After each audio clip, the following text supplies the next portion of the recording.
여러분, 믿기 어려운 일이 실제로 일어났습니다. 중국 정부가 우리나라 용산 한복판 땅을 매입했다는 사실 알고 계셨나요? 처음 이 소식을 들었을 때 분노가 치밀어 올랐습니다. 대체 우리 정부는 뭘 하고 있는 건지, 왜 이런 일을 허용한 건지 말이에요. 하지만 그 뒤에 숨겨진 진짜 이야기를 들어보시면 생각이 완전히 바뀔 겁니다. 중국 정부 관료가 직접 털어놓은 충격적인 고백, 지금부터 들려드리겠습니다. 시작 전 이 사연에 대해서 다양한 의견을 댓글로 바로 달아주시고 구독과 좋아요 버튼을 한 번씩 눌러주시면 무료로 재밌고 감동적인 이야기를 만나보실 수 있습니다. 안녕하세요. 저는 리샤오펑입니다. 올해 52살이고 중국 외교부에서 부동산 자산 업무를 담당하고 있습니다. 솔직히 말씀드리면 저는 한국이라는 나라를 그리 좋게 보지 않았어요. 아니, 정확히는 무시했다고 해야겠죠.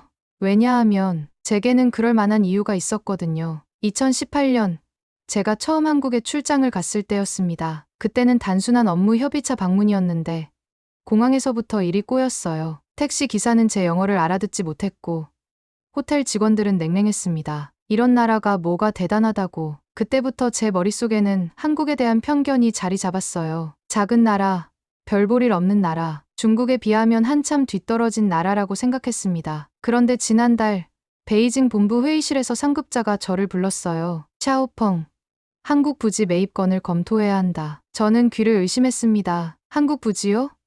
미국도 아니고 일본도 아니고 왜 하필 한국입니까? 외교 공간 확장을 위한 전략적 부지 확보가 필요하다. 용산 지역에 적당한 땅이 있다고 하니 직접 가서 검토해보게. 그 순간 제 얼굴이 굳었어요. 가슴 속에서 뭔가 거부감이 올라왔습니다. 한국 같은 나라에 우리 정부 예산을 써야 한다니 정말 이해할 수 없었거든요. 부장님, 다른 대안은 없을까요?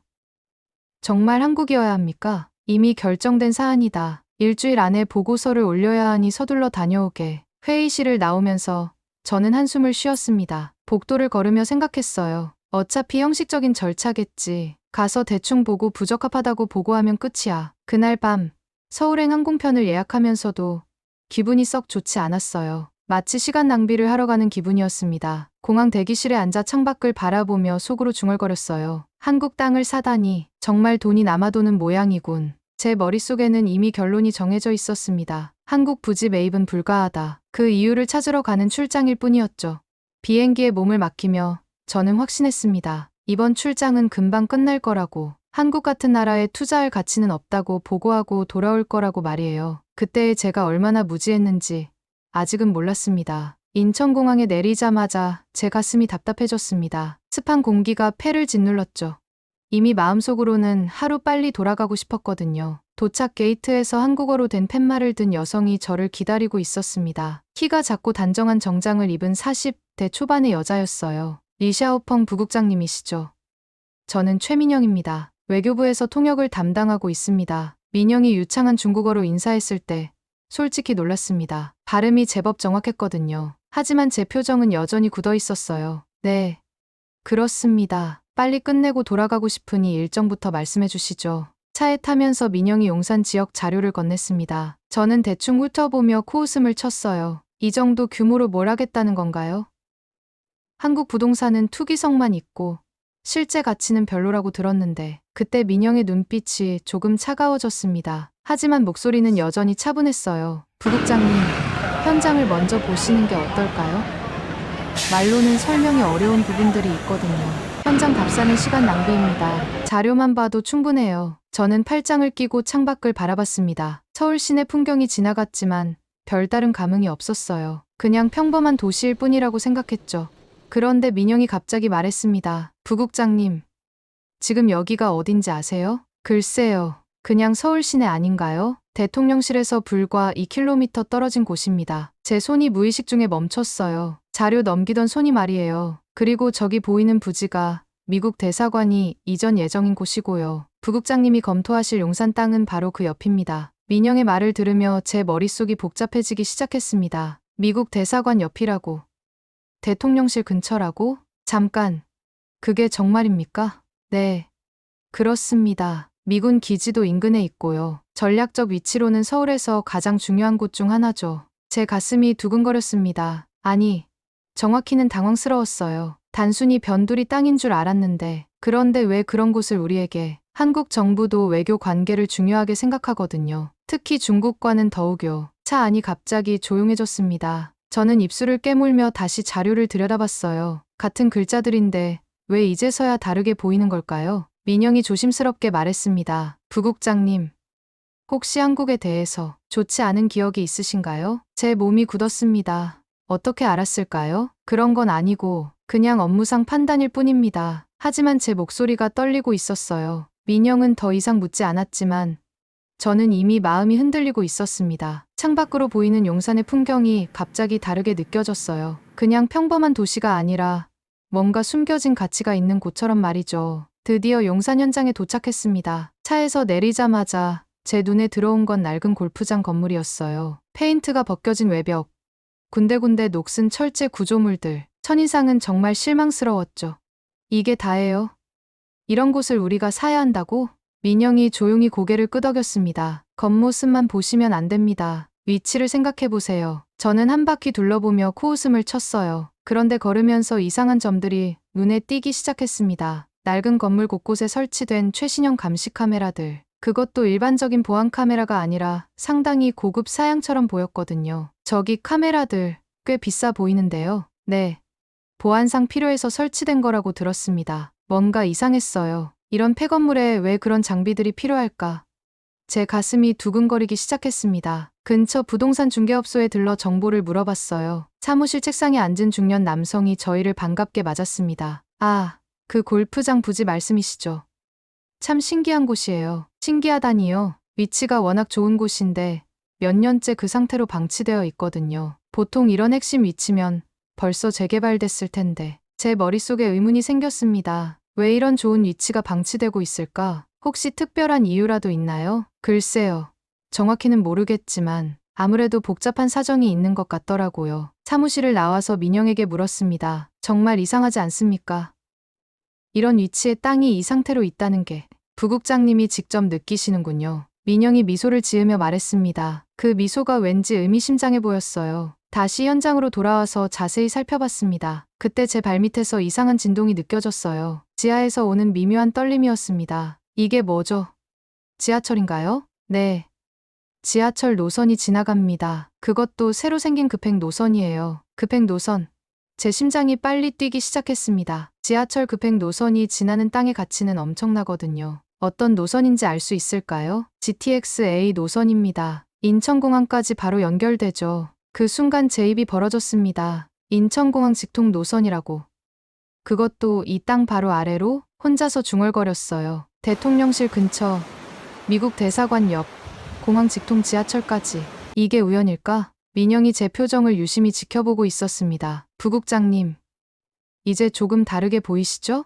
저는 대답하지 못했어요. 머릿속이 복잡했거든요. 단순히 낡은 골프장이라고 생각했던 이곳이 사실은 엄청난 가치를 숨기고 있었던 겁니다. 발밑에 진동이 다시 느껴졌습니다. 이번에는 그 진동이 다르게 느껴졌어요. 기회의 신호처럼 말이죠. 뭔가 숨겨진 게 있군. 제 목소리가 떨렸습니다. 확신했던 결론이 흔들리고 있었거든요. 그날 밤 호텔로 돌아와서도 마음이 편치 않았습니다. 샤워를 하면서도 저녁을 먹으면서도 계속 그 땅이 머릿속을 맴돌았거든요. 다음 날 아침 민영과 만나 커피를 마시며 이야기를 나눴습니다. 저는 마지막 자존심을 지키려 애썼죠. 민영 씨, 솔직히 말하면 이런 거래 자체가 우리에게는 불필요합니다. 어떤 의미인지요? 제가 가슴을 펴고 말했어요. 중국은 모든 토지가 국유거든요. 개인이나 기업이 토지를 소유한다는 개념 자체가 없습니다. 그런데 왜 외국 땅을 사야 하죠? 민영이 커피 잔을 천천히 내려놓았습니다. 그렇다면 미국이나 캐나다는 어떻게 생각하세요? 미국이요? 그들과 우리가 뭔 상관이? 미국과 캐나다는 외국인 토지 매입에 대해 상당한 규제를 두고 있습니다. 특히 농지나 전략적 요충지는 더욱 엄격하죠. 제 말문이 막혔습니다. 그런 사실을 몰랐거든요. 그런데 한국은 어떤가요? 중국 정부 기관이 핵심 지역 토지를 매입하는 것을 허용하고 있어요. 이게 어떤 의미인지 아세요? 민영의 목소리가 차분했지만 단호했습니다. 그건 그들 나름의 정책이겠죠. 부국장님, 한국 정부는 중국을 신뢰하고 있다는 뜻입니다. 그런데 중국에서 온 고위 관료가 그 신뢰를 무시하고 계신 것 같아서요. 제 얼굴이 화끈거렸습니다. 뭔가 반박하고 싶었지만 적절한 말이 떠오르지 않았어요. 저는 그냥 신중한 것뿐입니다. 신중한 게 아니라 편견이 아닐까요? 민영의 말이 가슴에 박혔습니다. 편견이라고? 저는 그저 객관적으로 판단하는 것뿐인데 호텔 방으로 돌아와 침대에 누웠습니다. 천장을 바라보며 혼잣말을 했어요. 내가 뭘 놓치고 있는 거지? 책상 위에 놓인 출장용 가방이 눈에 들어왔습니다. 베이징에서 가져온 그 가방에는 이미 작성 중인 보고서 초안이 들어있었어요. 결론은 이미 정해져 있었죠. 부적합하다는 결론 말입니다. 하지만 지금은 그 결론이 확신이 서지 않았습니다. 창밖으로 서울의 야경이 보였어요. 반짝이는 불빛들이 생각보다 아름다웠습니다. 예전에는 그냥 평범한 도시의 불빛이라고 생각했는데 핸드폰을 들고 베이징에 있는 동료에게 전화를 걸었습니다. 여보세요. 저 샤오펑입니다. 혹시 한국 부동산 시장에 대한 자료 좀 보내주실 수 있나요? 무슨 자료 말씀이세요? 최근 몇 년간 가격 동향이나 외국인 투자 현황 같은 것들요. 전화를 끊고 나서 제 자신이 놀랐습니다. 왜 갑자기 자료를 요청했을까요? 이미 결론은 정해져 있었는데 밤늦게까지 잠이 오지 않았습니다. 머릿속에서 민영의 말이 계속 맴돌았거든요. 편견이 아닐까요? 제 가슴이 답답했습니다. 정말 제가 편견을 가지고 있었던 걸까요?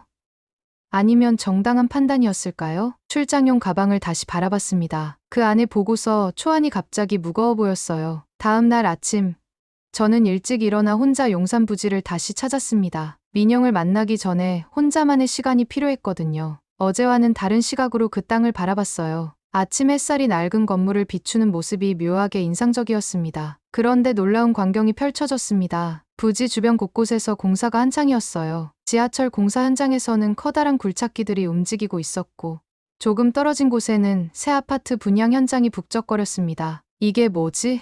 저는 분양 현장으로 다가갔어요. 화려한 현수막이 걸려 있었고 사람들이 줄을 서서 상담을 받고 있었습니다. 실례합니다. 여기 분양가가 어떻게 되나요? 상담원이 밝게 웃으며 대답했습니다. 평당 2천만 원 정도 됩니다. 작년에 비해 거의 2배 올랐어요. 제 심장이 쿵 떨어졌습니다. 2배라고? 그렇게 많이 올랐나요? 네. 지하철 노선 확정되고 나서 완전히 달라졌죠. 특히 이 일대는 앞으로 더 오를 거예요. 분양 현장을 나와서 근처 카페에 앉았습니다. 커피 한 잔을 시키고 주변을 관찰했어요. 젊은 부부가 부동산 앱을 보며 이야기하는 소리가 들렸습니다. 여보, 이 지역 정말 핫하네. 6년 전에 비해 거의 3배 올랐어. 그러게. 우리도 그때 샀으면 좋았을 텐데. 3배라고? 제 손이 떨렸어요. 커피 잔을 제대로 잡지 못할 정도로 말이죠. 그때 민영이 카페로 들어왔습니다. 부국장님, 일찍 나오셨네요. 네. 좀 더 자세히 보고 싶어서요. 민영이 제 맞은편에 앉으며 말했습니다. 어떠세요? 어제와 다르게 보이지 않나요? 솔직히 좀 놀랐습니다. 주변 변화가 이렇게 빠를 줄은 몰랐거든요. 한국 부동산의 특징 중 하나예요. 인프라가 들어서면 가치가 급격히 변하죠. 저는 입술을 깨물었습니다. 제가 얼마나 무지했는지 실감이 났거든요. 민영 씨, 그런데 왜 이런 좋은 땅을 우리에게 팔려고 하는 거죠? 민영이 잠시 조용해졌다가 말했습니다. 부국장님, 나라 사람들은 이 땅을 살 수 없어요. 법적 제약이 있거든요. 하지만 우리는 중국 정부 기관에게는 줄 수 있습니다. 그 말이 가슴에 꽂혔어요. 개인은 안 되지만 정부 기관은 된다고? 그게 무슨 의미인가요? 한국 정부가 중국 정부를 특별히 신뢰한다는 뜻이죠. 개인 투기꾼들에게는 절대 팔지 않지만 정부 기관이라면 다르거든요. 제 머릿속이 복잡해졌습니다. 단순히 땅을 파는 게 아니라 신뢰의 표현이었던 거죠. 창밖으로 보이는 용산 부지가 이제 완전히 다르게 보였어요. 낡은 건물이 아니라 거대한 기회처럼 느껴졌습니다. 부국장님, 이제 조금 다르게 생각하시는 것 같네요. 저는 대답하지 않았습니다. 대답할 수가 없었거든요. 지금까지 제가 얼마나 편견에 사로잡혀 있었는지 깨달았기 때문이에요. 커피 잔을 바라보며 생각했습니다. 이 작은 카페에서 마시는 커피 한 잔이 제 인생의 전환점이 될 줄은 꿈에도 몰랐어요. 이건 단순한 땅이 아니구나. 제 목소리가 떨렸습니다. 처음으로 그 땅을 기회로 보기 시작했거든요. 그날 밤 호텔 방으로 돌아와서 저는 노트북을 켰습니다. 베이징 본부에 보낼 보고서를 작성해야 했거든요. 책상 위에는 며칠 전 작성해둔 보고서 초안이 놓여 있었어요. 결론 부분을 다시 읽어봤습니다. 용산 부지 매입은 부적합하다고 판단됨. 투자 가치 대비 리스크가 과도함. 제 손이 멈췄습니다. 정말 이게 맞는 결론일까요? 마우스를 잡고 그 문장을 지웠어요. 그리고 다시 썼다가 또 지웠습니다. 몇 번을 반복하다 보니 화면이 하얗게 비어 있었죠. 창밖을 내다봤습니다. 서울의 야경이 반짝이고 있었어요. 예전에는 그냥 불빛일 뿐이었는데 이제는 기회의 신호처럼 보였습니다. 다시 키보드에 손을 올렸어요. 용산 부지 검토 결과 보고 제목을 쓰고 나서 본문을 작성하기 시작했습니다. 위치적 장점 대통령실, 인근의 핵심 지역으로 전략적 가치 높음. 손끝에 힘이 들어갔습니다. 한자 한자 신중하게 타이핑했어요. 교통 접근성 인천공항 직통 지하철 노선으로 외교적 활용도 극대화 가능. 상승 가치 최근 6년간 주변 부동산 가격 3배 상승. 지속적 개발 예정. 제가 뭘 쓰고 있는 건지 스스로도 놀랐습니다. 며칠 전만 해도 상상할 수 없었던 내용들이었거든요. 가장 중요한 부분이 남았어요. 결론 부분 말입니다. 결론 용산 부지는 대사관용 부지로서의 전략적 매입을 권장함. 타이핑을 멈추고 화면을 바라봤습니다. 제가 정말 이런 보고서를 쓴 건가요? 그때 가방 속에서 핸드폰이 울렸어요. 베이징에서 온 전화였습니다. 샤오펑. 보고서는 언제 올라오나? 아, 네. 거의 다 됐습니다. 어떤 결론인가? 미리 좀 알려주게. 제 목소리가 떨렸어요. 전략적 매입이 필요하다고 생각됩니다. 뭐라고? 자네가? 상대방도 놀란 것 같았어요. 당연했죠. 출장 가기 전 제 태도를 알고 있었으니까요. 네. 현장을 직접 보니 생각이 바뀌었습니다. 그렇다면 자세한 근거를 보고서에 정리해주게. 전화를 끊고 나서 제 가슴이 두근거렸습니다. 정말 제가 이런 결정을 내린 건가요? 보고서를 다시 읽어봤어요. 며칠 전에 제가 보면 깜짝 놀랄 내용이었습니다. 이 땅은 투자보다 안보와 상징의 의미가 더 크다. 마지막 줄을 추가했습니다. 한국 정부의 신뢰 표현을 우리도 진심으로 받아들여야 한다고 판단됨. 보고서를 저장하고 이메일에 첨부했어요. 전송 버튼을 누르기 전에 잠시 망설였습니다. 정말 보내도 될까요? 이게 올바른 판단일까요? 하지만 제 손은 이미 전송 버튼을 누르고 있었어요. 전송 완료. 화면에 뜬 메시지를 보며 저는 깊은 숨을 쉬었습니다. 돌이킬 수 없는 선택을 한 거죠. 책상 위에 빈 커피잔을 바라봤습니다. 오늘 오후 민영과 함께 마셨던 그 커피잔이었어요. 이제 그 커피 한 잔이 제 인생을 바꾼 순간으로 기억될 것 같았습니다. 창밖으로 다시 서울의 야경을 바라봤어요. 이제 그 불빛들이 전혀 다르게 보였습니다. 기회와 가능성으로 가득한 도시의 모습으로 말이죠. 다음 날 아침, 제 핸드폰이 요란하게 울렸습니다. 베이징 본부에서 온 전화였어요. 샤오펑, 자네 보고서를 읽었네. 상당히 흥미로운 내용이야. 부장의 목소리가 평소보다 진지했습니다. 정말 매입을 권장하는 건가? 네. 그렇습니다. 현장을 직접 보니 좋다. 오늘 오후 화상회의로 상세 보고를 해주게. 상부에서도 관심을 보이고 있어. 전화를 끊고 나서 제 손이 떨렸어요. 상부에서 관심을 보인다고? 이게 정말 큰일이 될 것 같았습니다. 민영과 점심을 먹으며 이야기했습니다. 부국장님, 표정이 많이 밝아지셨네요. 그런가요? 사실 좀 긴장됩니다. 오늘 베이징에 중요한 보고를 해야 해서요. 어떤 내용인지 물어봐도 될까요? 저는 잠시 망설였다가 말했습니다. 용산 부지 매입을 권장하는 보고서를 썼습니다. 민영의 얼굴이 놀란 표정으로 변했어요. 정말요? 며칠 전만 해도, 네. 저도 놀랐습니다. 제가 이런 결정을 내릴 줄은 몰랐거든요. 오후 3시, 호텔 방에서 화상회의가 시작됐습니다. 화면 너머로 베이징 본부의 고위 관료들이 보였어요. 샤오펑 부국장. 보고서 내용이 예상과 다르네. 자세히 설명해주게. 제 목소리가 떨렸지만 또렷하게 말했습니다. 이 땅은 단순한 부동산 투자가 아닙니다. 전략적 거점 확보의 의미가 더 큽니다. 구체적으로 어떤 의미인가? 첫째, 위치적 가치입니다. 한국 정치 중심지와 인접해 있어 외교적 활용도가 높습니다. 화면 속 관료들이 고개를 끄덕였어요. 둘째, 상징적 의미입니다. 한국 정부가 우리를 신뢰한다는 표현이죠. 그게 무슨 의미인가? 한국은 일반인에게는 이런 핵심 지역 매입을 허용하지 않습니다. 하지만 우리 정부 기관에게는 특별히 허용했습니다. 회의실이 조용해졌습니다. 셋째, 경제적 가치입니다. 지난 6년간 주변 부동산 가격이 3배 상승했고 앞으로도 지속적 개발이 예정되어 있습니다. 한 관료가 물었습니다. 그렇다면 리스크는 없는가? 물론 있습니다. 하지만 기회비용이 더 큽니다. 제가 가장 중요한 말을 했어요. 솔직히 말씀드리면 한국을 경제적으로만 접근하는 것은 한계가 있습니다. 이들이 우리보다 앞선 것이 하나 있습니다.